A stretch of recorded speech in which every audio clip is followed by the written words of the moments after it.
spoke several times before about ideological subversion. That is a phrase that I'm afraid some Americans don't fully understand. When the Soviets used the phrase ideological subversion, what do they mean by it? Ideological subversion is the slow process which we call either ideological subversion or active measures, активные мероприятия in the language of the KGB, or psychological warfare. What it basically means is to change the perception of reality of every American to such an extent that despite of the abundance of information, no one is able to come to sensible conclusions in the interests of defending themselves, their families, their community, and their country. It's a great brainwashing process which goes very slow, and it's divided in four basic stages. The first one being demoralization. It takes from 15 to 20 years to demoralize a nation. Why that many years?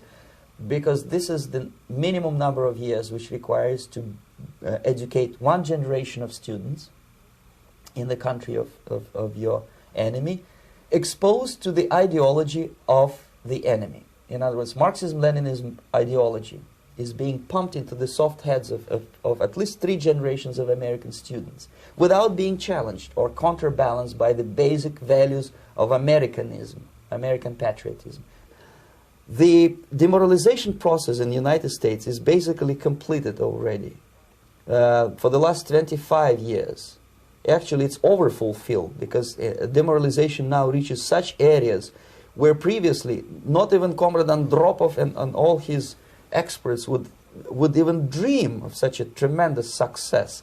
Most of it is done by Americans to Americans, thanks to lack of moral standards. As I mentioned before, exposure to true information does not matter anymore. A person who was demoralized is unable to assess true information. The facts tell nothing to him.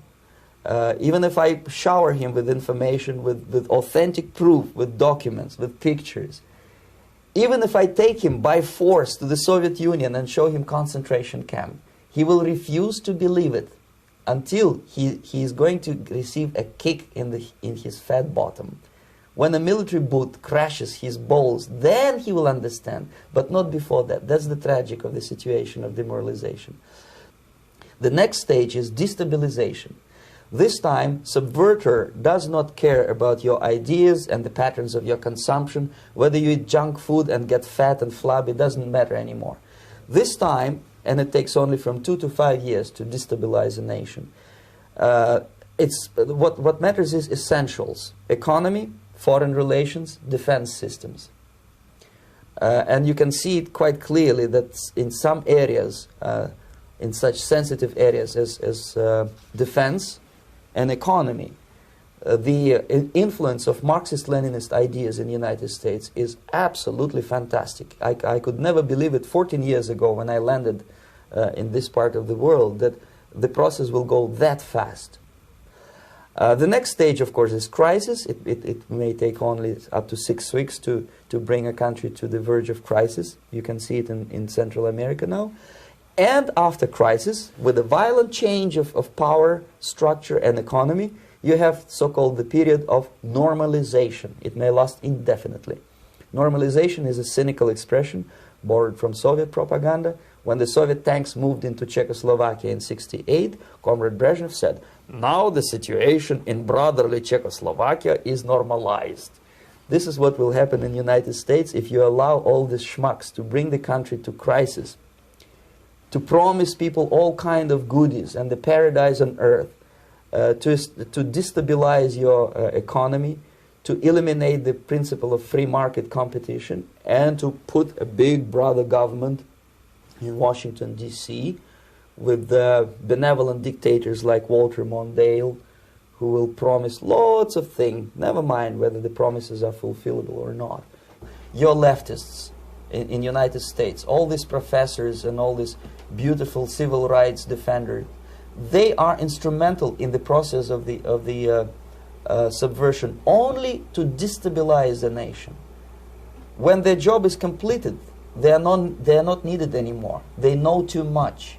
Some of them when they get disillusioned, when they see that Marxist-Leninists come to power, obviously they get offended. They think that they will come to power. That will never happen, of course. They will be lined up against the wall and shot.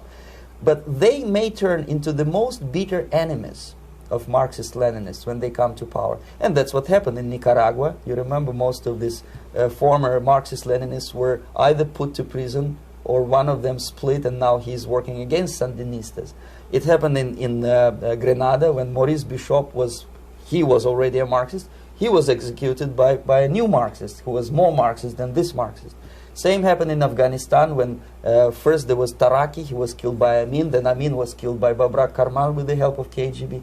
Same happened in Bangladesh when Mujibur Rahman, very pro-Soviet leftist,